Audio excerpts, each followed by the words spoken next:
নমস্কার বন্ধুরা, আমার নাম শিপন আর আপনারা দেখতে শুরু করেছেন আমার YouTube channel DIY with Shipon. বন্ধুরা, আজকে আপনাদেরকে আমি একটা অ্যাডেনিয়াম গাছ দেখাচ্ছি। এই গাছটি আমি গত বছর রথের মেলায় গড়িয়া থেকে শুধু 100 টাকা দিয়ে কিনেছিলাম। আমি এই গাছটা কিনেছিলাম রুট স্টকের জন্য, যে এই গাছটাতে আমি অন্য গাছ গ্রাফটিং করব।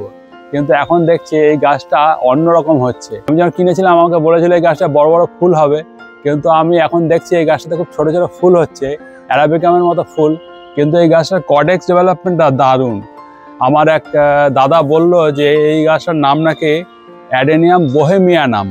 তো এই গাছটা নাকি সেই দাদা 7,500 টাকা দিয়ে কিনেছে। আমি সেই ভিডিওর লিঙ্কটি আপনাদের সাথে শেয়ার করব। এই গাছটি আমি করেছি শুধুমাত্র বালি আর অল্প মাটিতে, 80% বালি আর 20% মাটিতে এই গাছটা করেছি। কি সুন্দর গাছটা হচ্ছে দেখুন। এই গাছটি এই ছোট ছোট ছোট ছোট সব ব্রাঞ্চেস এখান থেকে বেরোচ্ছে। এই গাছটি কিন্তু সাধারণ অ্যাডেনিয়াম ওবেসাম না বলেই আমার মনে হয়। আপনারা যদি এই গাছটি সম্বন্ধে কিছু জানেন তাহলে কমেন্টসে লিখে জানান। ভিডিওটি যদি ভালো লাগে তাহলে লাইক ও শেয়ার করবেন, আর চ্যানেলে নতুন হলে চ্যানেলটি সাবস্ক্রাইব করবেন।